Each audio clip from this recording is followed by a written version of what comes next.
Welcome to Mr. Sleepy. Relax.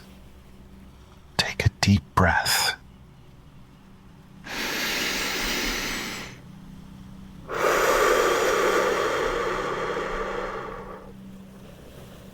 And let's drift into tonight's story. The giraffe who had 99 problems, but a beach ain't one. Ginny the giraffe stood in her room, looking at the mess of clothes and accessories scattered everywhere. Bright scarves hung from her ceiling fan. Socks were stacked in a wobbly pile on her dresser. And her suitcase sat lopsided on the floor, looking ready to burst. 3 days, she said to herself, tilting her head. How can I need so much stuff for just 3 days? She gave her suitcase a little nudge, and it popped open, sending colorful scarves tumbling to the floor. After thinking for a moment, Ginny nodded firmly.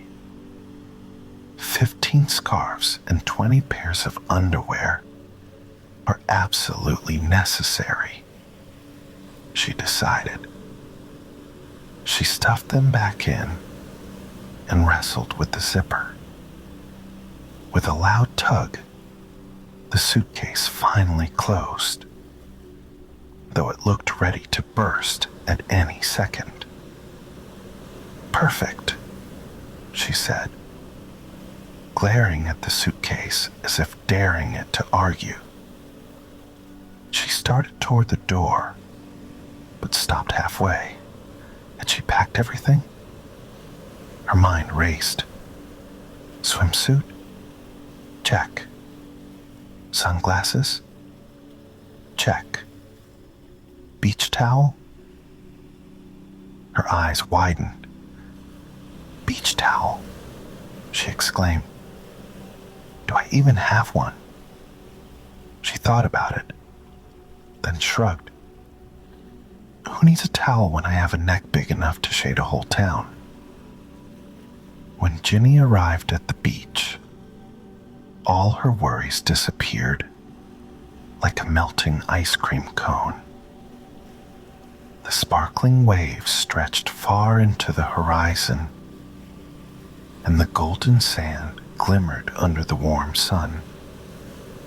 Seagulls cried in the distance, completing the picture-perfect scene.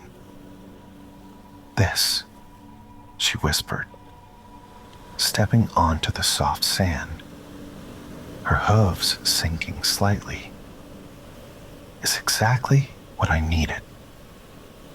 She spotted a small beach hut tucked under the palm trees and decided it would be her perfect spot.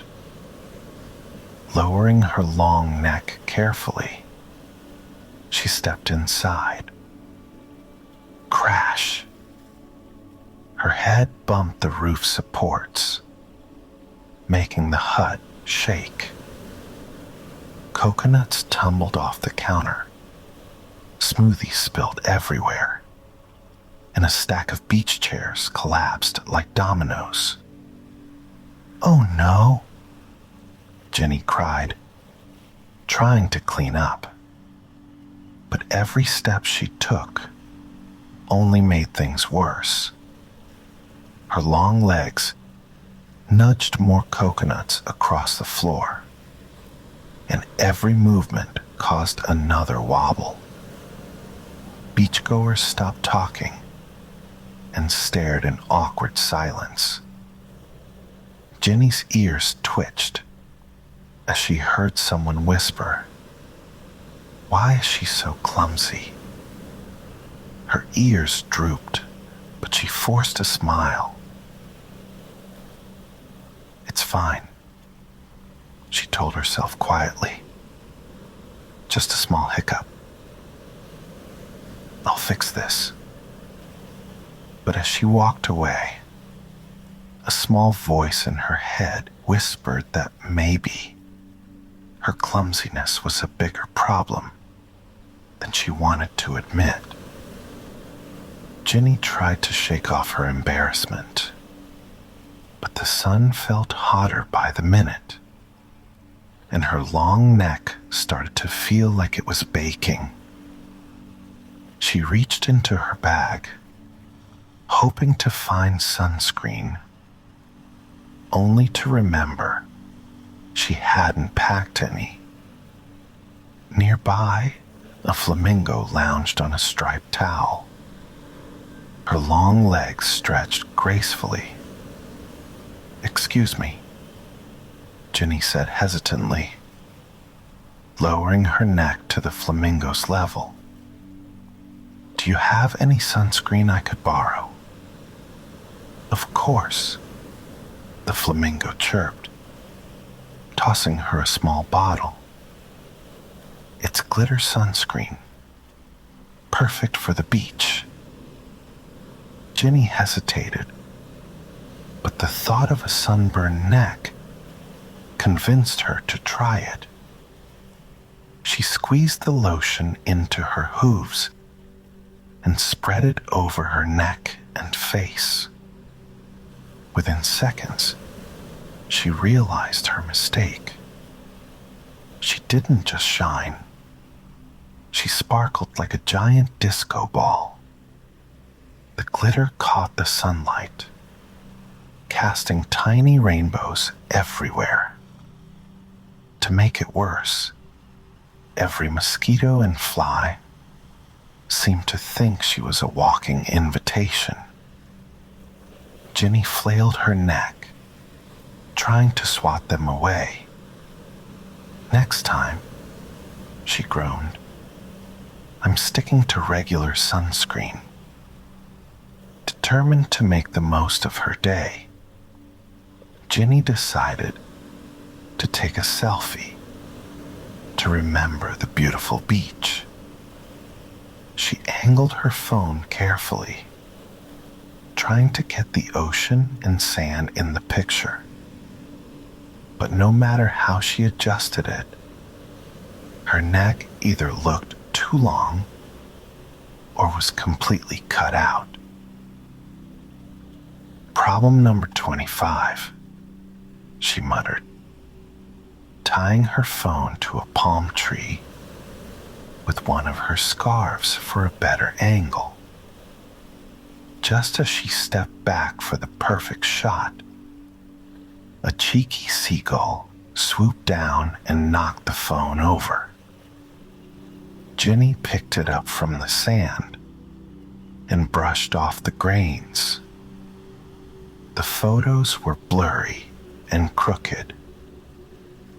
"Well," she sighed, "I guess I'll just have to remember it with my own eyes." As the day went on, Ginny's tall frame caused more accidents. While adjusting her scarf, her swishing tail knocked over a child's sandcastle. Later, she accidentally bumped into a food cart, spilling snacks everywhere. Even her shadow stretched over a group of sunbathers, earning annoyed grumbles. "Doesn't she realize how much trouble she's causing?" someone said loudly enough for Ginny to hear. Her chest tightened. Memories of her siblings teasing her for being too tall rushed back. For the first time in a long while, she felt small despite her height. Finally, Ginny found a quiet spot by the water. She folded her long legs beneath her and stared at the horizon. The soothing sound of the waves calmed her, but her heart still ached. Maybe this beach just isn't for me, she whispered softly, the gentle breeze carrying her words away. Ginny wandered away from the noisy beach crowds and found a quiet spot by the water. She folded her long legs beneath her, sitting down awkwardly on the soft sand. The gentle sound of waves rolling in and out calmed her, but she couldn't shake the ache in her chest. Maybe this beach isn't the place for me, she whispered, barely louder than the breeze. The sunlight sparkled on the ocean, creating a golden path across the water. Ginny took a deep breath, the salty air filling her lungs. She felt a little better. When she opened her eyes, she noticed a tiny crab nearby, scuttling across the sand. The crab waved its small claw, almost like it was trying to say hello. Ginny tilted her head. "Well," she said softly, "at least the crabs don't think I'm a total mess." The crab paused, tilted what Ginny guessed was its head, and started tapping its claw against a rock. The rhythm was so silly that Ginny couldn't help but smile. "Oh, I see." Ginny giggled. "You're a little drummer now, huh?" She tapped her hoof gently on the sand to match the beat. Without realizing it, she started humming a tune, a funny little song inspired by her chaotic day. "I've got glitter on my spots, but my neck's still red, son," she sang quietly, swaying her long neck to the beat. The crab froze for a moment, then snapped its claw in approval, as if cheering her on. Ginny burst out laughing. A few nearby beachgoers looked her way, smiling and chuckling at the sight of a sparkling giraffe grooving on the sand. For the first time all day, Ginny felt her spirits lift.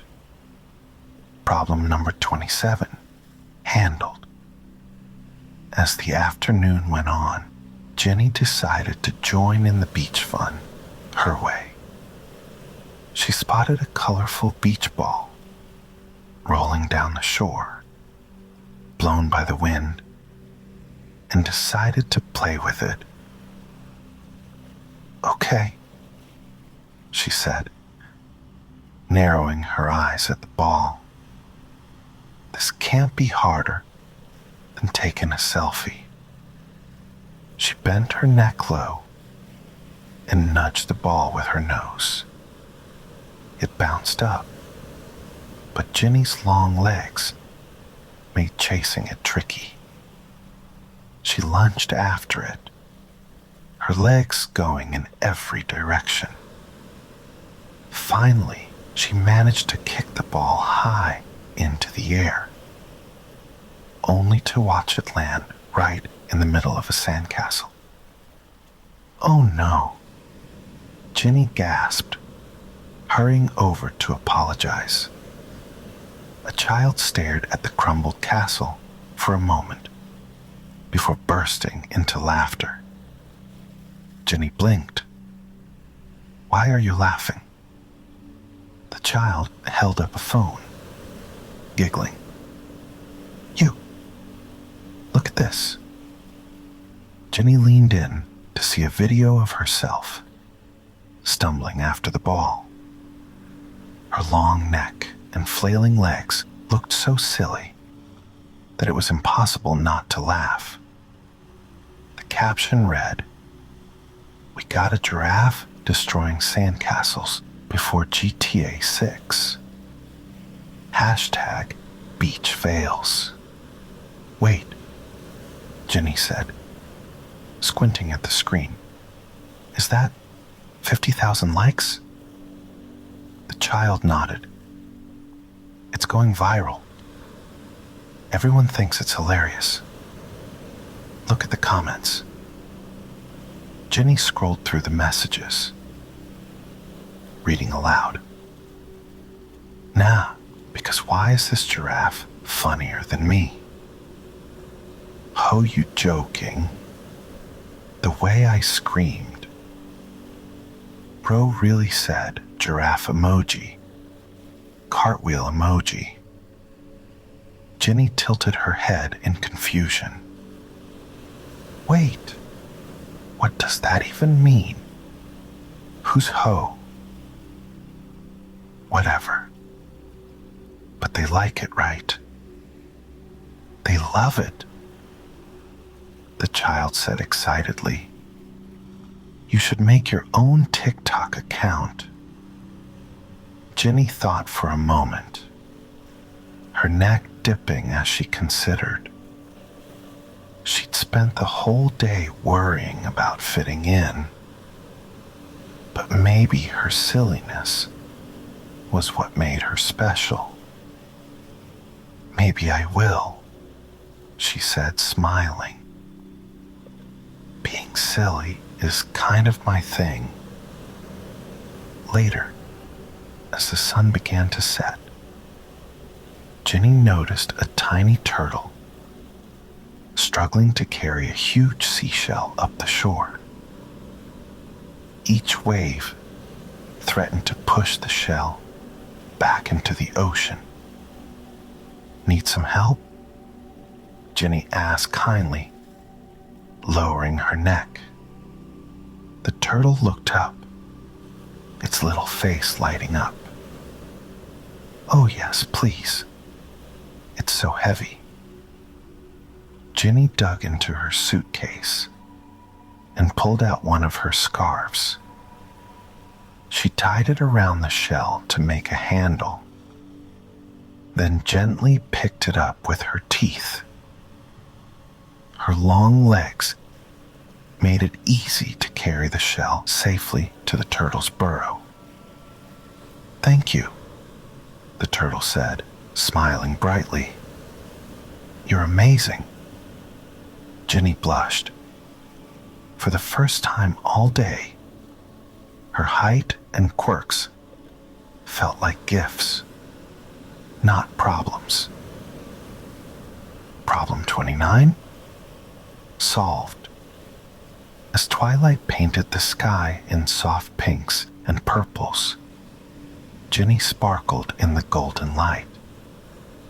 Her glittery sunscreen made her look like a walking disco ball, and beachgoers pointed and smiled, calling her the Queen of the Beach.